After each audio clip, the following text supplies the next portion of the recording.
السلام عليكم ورحمة الله وبركاته. إن الحمد لله نحمده ونستعينه ونستغفره ونعوذ بالله من شرور أنفسنا ومن سيئات أعمالنا. من يهده الله فلا مضل له ومن يضلله فلا هادي له. وأشهد أن لا إله إلا الله وحده لا شريك له وأشهد أن محمدا عبده ورسوله. أما بعد فإن خير الحديث كتاب الله وخير الهدي هدي محمد صلى الله عليه وسلم وشر الأمور محدثاتها وكل محدثة بدعة وكل بدعة ضلالة وكل ضلالة في النار.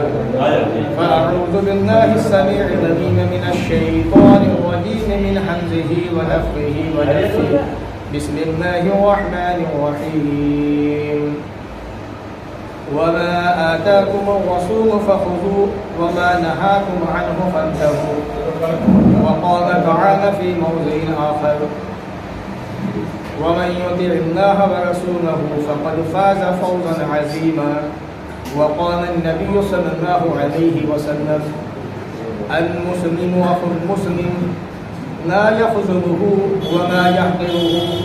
التقوى هاهنا. رواه البخاري ومسلم. رب اشرح لي صدري ويسر لي أمري واحلل عقدة من لساني يفقهوا قولي. رب زدنی علما. اللہم رب زدنی علما. تمام قسم کی تعریف اللہ رب العالمین کے لیے لائق و زیبا ہے، جس نے ہم تمام انسانوں کو اس دنیا کے اندر پیدا کیا اور پیدا کرنے کے بعد اسی دنیا کے اندر ہمارے رہنے سہنے کا بندوبست کیا اور ہمیں اپنی توحید کو سمجھانے کے لیے، منوانے کے لیے ہمارے ہی اندر سے اپنے نیک بندوں کو نبی بنا کر بھیجا. آخر میں پیارے نبی محمد رسول اللہ صلی اللہ علیہ وسلم کو قیامت تک آنے والے تمام انسانوں کے لیے رحمت بنا کے بھیجا. درود و سلام نازل و تمام نبیوں پر، خاص طور سے اللہ کے آخری نبی پیارے نبی محمد رسول اللہ صلی اللہ علیہ وسلم پر اللہم صلی وسلم و بارک علیہ. سامعین، شعبان کا یہ مہینہ چل رہا ہے اور شعبان کی 15 تاریخ ختم ہو چکی ہے، 16ویں تاریخ شروع ہوئی ہے. شعبان کے مہینے کے تعلق سے بہت ساری باتیں ہم نے سنی ہیں اب تک. اب چونکہ رمضان کا مہینہ قریب آنے والا ہے تو ہماری ذمہ داری ہے، ہمیں چاہیے کہ اس کی تیاریاں شروع کریں، کیونکہ رمضان کا مہینہ بڑا ہی بابرکت مہینہ ہے، بڑی عظمت و فضیلت والا مہینہ ہے. اس سے پہلے کہ ہم اس کی تیاری کے تعلق سے میں آپ کو باتیں بتاؤں یا کچھ اشارے دوں، آپ کو یہ بتا دوں کہ ایک مسلمان اس کی زندگی دنیا کے اندر کیسے گزرنی چاہیے، اس کا سسٹم کیا ہونا چاہیے، ہماری صبح شام کیسے گزرنی چاہیے. آج مسلمان مرد ہو یا عورت، چھوٹا ہو یا بڑا، کتاب و سنت سے بہت دور جا چکا ہے. اللہ کے نبی صلی اللہ علیہ وسلم کی جو تعلیم ہمارے سامنے ہونی چاہیے تھی، وہ تعلیم ہم سے بہت پیچھے جا چکی ہے. ہر انسان اپنے نفس کا مالک بن چکا ہے، ہر انسان اپنے نفس کے پیچھے چل پڑا ہے. ہر انسان وہ کام کرتا ہے جو اس کے نفس کو اچھا لگتا ہے، جسے اس کا من کہتا ہے. شریعت کیا کہتی ہے، اسلام کیا کہتا ہے، دین کیا کہتا ہے، محمد رسول اللہ صلی اللہ علیہ وسلم کیا کہتے ہیں، کیا فرما گئے، اس کی ہمیں پرواہ نہیں. اللہ رب العالمین نے قرآن مجید میں ارشاد فرمایا: وما آتاکم الرسول فخذوه وما نہاکم عنہ فانتہوا. ایک انسان جس نے اسلام کو اپنایا، اسلام کو مانا، جو مسلمان ہے، اسے چاہیے کہ ہمارا نبی جو حکم دے دے اسے لے لے. رسول اکرم صلی اللہ علیہ وسلم جو باتیں بتائے اس کو مانے، اس کو اپنائے، اور جس بات سے آپ نے منع کر دیا اس سے باز آ جائے. مرد ہو چاہے عورت، زندگی کے ہر پڑاؤ پہ، زندگی کے ہر لمحے کے اندر رسول اکرم کی بات کو ماننا ہر مسلمان مرد پر، عورت پر واجب اور ضروری ہے. دین اسلام آج جو اللہ رب العالمین نے ہمیں دیا ہے، اس کے اندر جہاں مردوں نے قربانیاں دی ہیں وہاں عورتوں کی قربانیاں بھی بے شمار بہت زیادہ ہیں. جہاں مردوں نے اسلام کے لیے کام کیے ہیں وہاں پر عورتوں نے بھی بے شمار خدمتیں انجام دی ہیں اسلام کے اندر.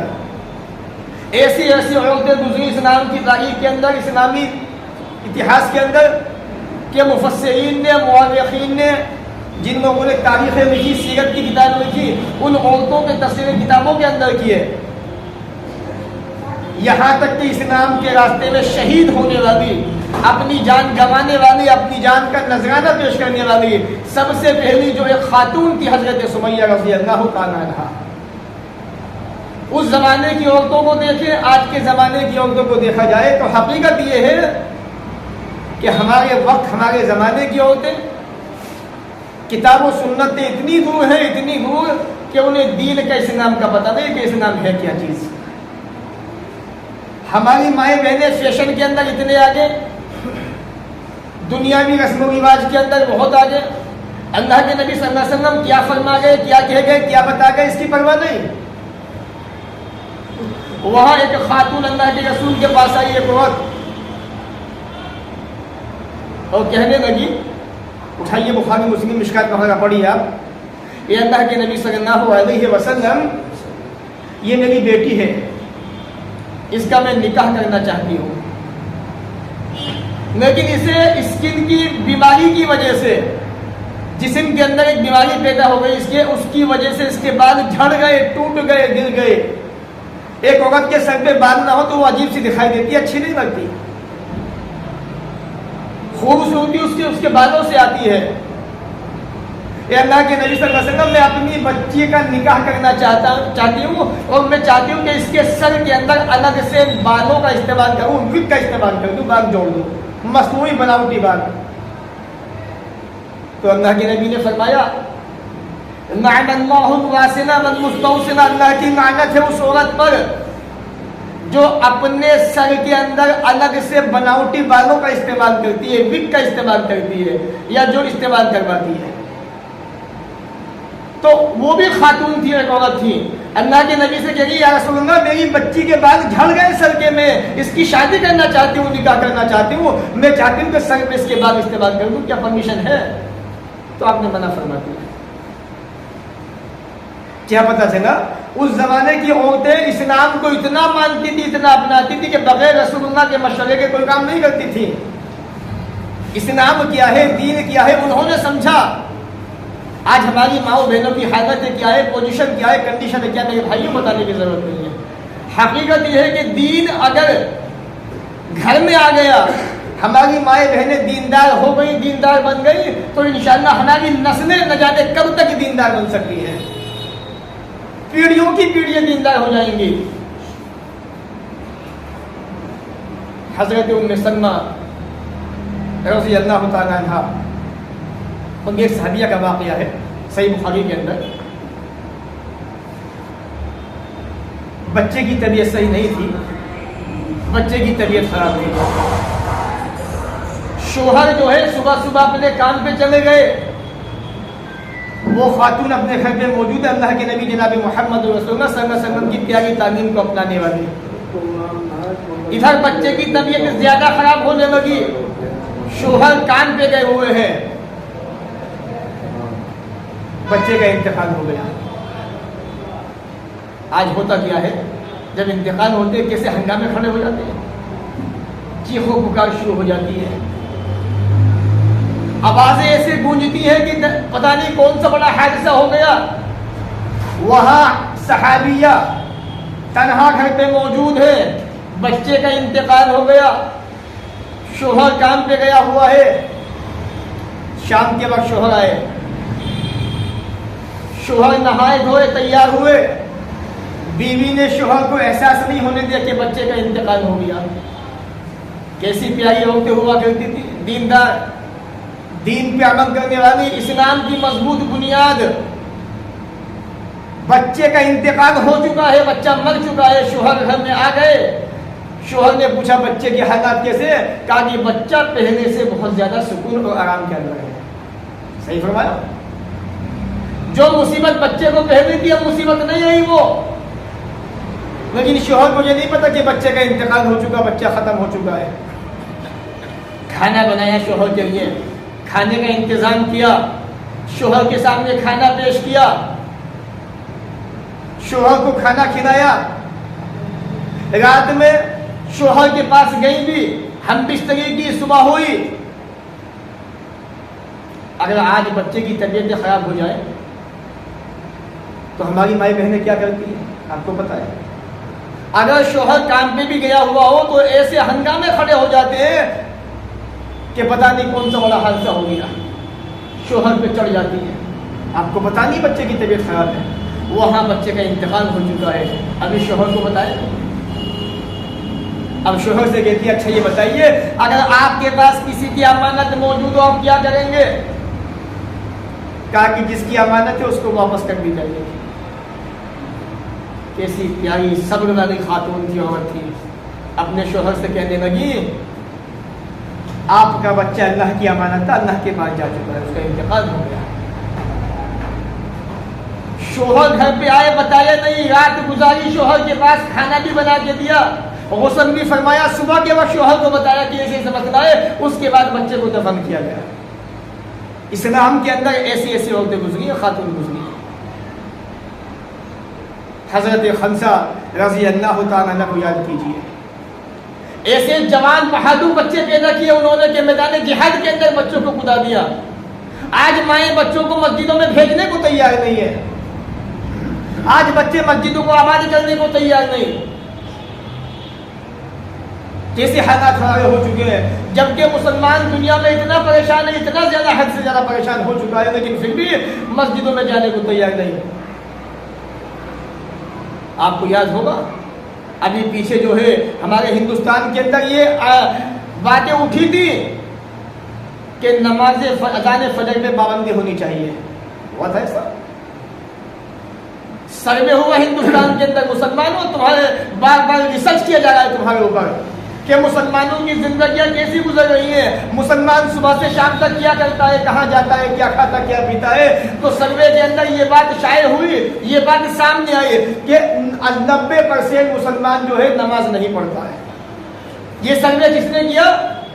ہمارے اپنوں نے غیروں نے کیا ہمیں پرکھنے کے لیے کہ 90% مسلمان نمازیں نہیں پڑھتا ہے، 10% مسلمان نماز پڑھتا ہے، جس کے اندر سے فجر کی نماز بھی صرف 2% مسلمان پڑھتا ہے. اسی لیے یہ احتجاج ہوئے، یہ باتیں سامنے آئی کہ اذان فجر پہ پابندی ہونی چاہیے. ہمیں پریشانیاں ہوتی ہے، تکلیف ہوتی ہے، بات ان کی اپنی جگہ درست ہے. مسلمانوں جس اذان کو تمہیں جگانے کے لیے دیا جاتا ہے، آج اس اذان کو سننے کے بعد بھی تم مسجدوں میں جانے کو تیار نہیں. غور کرنے کا مقام ہے کیسی پاک باز خاتون ہوا کرتی. حضرت سمیہ رضی اللہ تعالی عنہا کو قید کر دیا گیا، رسیوں سے باندھ دیا گیا، اور کیا کہا گیا؟ بس اتنا کہہ دو جہاں میں کھڑی ہوں میری جگہ محمد رسول اللہ صلی اللہ علیہ وسلم کھڑے ہو. اس نیک خاتون نے کیا کہا؟ ہو نہیں سکتا، اگر میرے اندر کئی جانیں بھی آ جائیں سب جانے محمد رسول اللہ صلی اللہ علیہ وسلم پہ قربان کر دوں.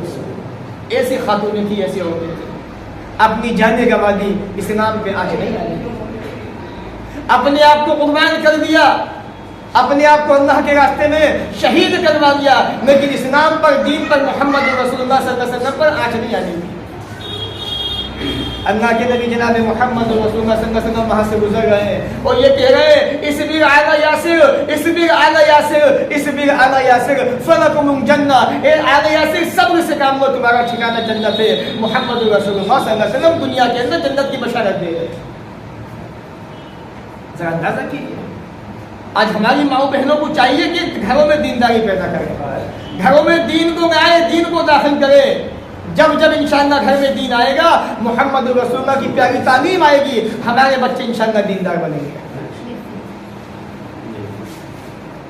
اللہ کے نبی جناب محمد رسول اللہ صلی اللہ علیہ وسلم نے انہی پیاری خاتونوں کے تعلق سے فرمایا، عورت بیٹی ہے تو ثواب، ماں ہے تو ثواب، بیوی ہے تو ثواب، بہن ہے تو ثواب، ہر اعتبار سے خالہ ہے تو ثواب، پھوپھی ہے تو ثواب۔ شریعت نے عورتیں کی اگر مختلف کیٹیگریاں بنائی ہیں تو اللہ رب العالمین نے رسول اکرم جناب محمد رسول اللہ صلی اللہ علیہ وسلم نے ان کے مقام کو، ان کے مرتبے کو بیان کیا اور ان کو جنت کی بشارتیں دی۔ عورت اگر بیٹی ہے، ایک حدیث میں آپ کو سناتا ہوں، آج ہوتا کیا ہے، بیٹی گھر میں پیدا ہو جائے تو بیچاری بیوی میں مصیبت آ جاتی ہے۔ اگر گھر میں بیٹی پیدا ہو جائے تو بیوی میں مصیبت آ گئی، یہ کیا ہو گیا، بیٹی کیسے پیدا ہو گئی؟ ارے میرے بھائی ہو، یہ اس کے ہاتھ میں تھوڑی نہ ہے، یہ تو جو ساری دنیا کا مالک ہے، بنانے والا اس نے دی ہے۔ آپ کو یاد ہوگا ابھی کچھ مہینے پہلے پاکستان کے اندر ایک آدمی کی یہاں بچی پیدا ہوئی، اس کی بیوی کو، تو بہت غصہ ہوا اپنی بیوی کے اوپر، کہا کہ تم نے بچی کو جنم کیوں دیا؟ آپ نے پڑھا بھی ہوگا اخبارات کے اندر یا سنا بھی ہوگا، 7 دن کی بچی تھی یا کچھ ہی دن کی، اس آدمی نے، ظالم انسان نے اپنی معصوم سی بچی کے سینے کے اندر کئی گولیاں داغ دی اور بچی کا مرڈر کر دیا، قتل کر دیا۔ اس کے بعد حکومت نے اس کو سزا دی۔ ایسے ایسے ظالم پڑے ہوئے سماج کے اندر، شریعت نے ان بچیوں کے اوپر بشارتیں دی ہیں، جنت کی خوشخبریاں سنائی۔ اللہ کے نبی فرماتے ہیں صلی اللہ علیہ وسلم، اللہ رب العالمین نے جس کو 3 بیٹیاں دی اور وہ آدمی 3 بچیوں کو پانے کے بعد ان بچیوں کی تربیت کرتا رہا۔ میری پیاری ماں، میں تمہیں بھی بتا دینا چاہتا ہوں، یاد رکھنا میرے پیارے ساتھیوں، آپ بھی یاد رکھنا شادی شدہ ہو تو، اگر اللہ رب العالمین نے تمہیں 3 بیٹیاں دے دی، 3 بچے تمہارے یہاں پیدا ہوئے، تینوں بیٹیاں پیدا ہوئی، بیٹا نہیں ہوا، تو پریشان ہونے کی ضرورت نہیں ہے، بیوی سے شکایت کرنے کی ضرورت نہیں ہے، بیوی کو تانا مارنے کی ضرورت نہیں ہے۔ نبی فرماتے ہیں اللہ رب العالمین نے جس کو 3 بیٹیاں دی ہیں، 2 بیٹیاں بھی دے دی، اس نے ان کی اچھی طرح سے پرورش کی، تربیت کی، ان کی اچھی طرح سے دیکھ بھال کی، ان کو ادب سکھایا، اچھی تعلیم دی اور ان بچیوں کا نکاح اچھی طرح کر دیا۔ آپ فرماتے ہیں وہ انسان جنت کے اندر داخل ہو گیا، جنت میں چلا گیا۔ آپ ذرا اندازہ کیجیے، اگر اللہ نے آپ کو 3 بیٹیاں دے دی ہیں، 2 بیٹیاں دے دی، آپ نے ان کو اچھی طرح سے ادب سکھایا، اچھی تربیت دی، ان کو اسکول کے اندر تعلیم بھی دلوائی، مدرسے کے اندر بھی پڑھایا، یا ان کو قرآن پڑھوا دیا، قرآن سکھا دیا آپ نے۔ اللہ کے نبی فرماتے ہیں جوان ہونے کے بعد اچھی جگہ تم نے ان کا نکاح بھی کر دیا، شادی کر دی، آپ نے فرمایا ایسا انسان جنت کے اندر داخل ہو گیا۔ بچی ہے اگر تم نے اس کی تربیت کروانی بچی کی تو آپ کا ٹھکانہ جنت ہے۔ آج تانے مارے جاتے ہیں عورتوں کو کہ تم نے اس کو جنم کیوں دے دیا، ایسا نہیں ہونا چاہیے۔ عورت اگر بیوی ہے، شریعت نے اس کو بھی جنت کی بشارت دی ہے۔ میری پیاری ماؤں بہنوں، اپنے مقام کو سمجھو، اپنے مرتبے کو سمجھو۔ اسلام تمہیں کیا دے کے گیا، اسلام نے تمہیں کیا سکھایا، محمد رسول اللہ تمہیں کیا دے کے چلے گا تمہیں پتہ نہیں آج تک، کیونکہ نہ تم جمعے کے خطبوں میں حاضر ہوتی ہو، نہ تم جمعہ کے خطبے سنتی ہو، نہ ہی تمہیں دین کا شوق ہے۔ تو اسمارٹ فون ہونا چاہیے، اسمارٹ فون کے اندر یا تو شیئر چیٹ ہو، یا اسنیپ چیٹ ہو، یا انسٹاگرام ہونا چاہیے، یا فیس بک ہونا چاہیے۔ آج ہمارے مسلمان بچے اسی کے دیوانے، اسی کے شوقین ہیں۔ دین کیا ہے، اسلام کیا ہے، اسے سمجھیے۔ آج اسلام مٹتا جا رہا ہے، اجنبی بنتا جا رہا ہے۔ تو بتائیے رہا تھا کہ عورت اگر شوہر بیوی ہے تو بھی اس کو جنت کی بشارت ہے۔ آئیے میں آپ کو ایک حدیث سناتا ہوں ابن حبان کی مستدرک احمد کی، جو مشکات کے اندر بھی موجود ہے۔ اللہ کے پیارے نبی جناب محمد رسول اللہ صلی اللہ علیہ وسلم نے فرمایا، بڑی مشہور حدیث ہے، اذا سنت المرأة خمسها، اللہ کے نبی نے فرمایا، میری پیاری ماں بہنوں، یہ پیغام میں تمہیں دینے آیا ہوں، تمہیں بتانے آیا ہوں۔ اذا سنت المرأة خمسها، جو عورت 5 نمازیں پڑھتی ہے۔ آج ہمارے گھروں کے اندر کتنی نمازیں پڑھی جا رہی ہیں آپ خود جانتے ہیں، بتانے کی ضرورت مجھے نہیں ہے۔ جو عورت 5 نمازیں پڑھتی ہے، راتوں کو جاگا جا رہا ہے، فجر میں سویا جا رہا ہے، کوئی پرواہ نہیں نماز کی،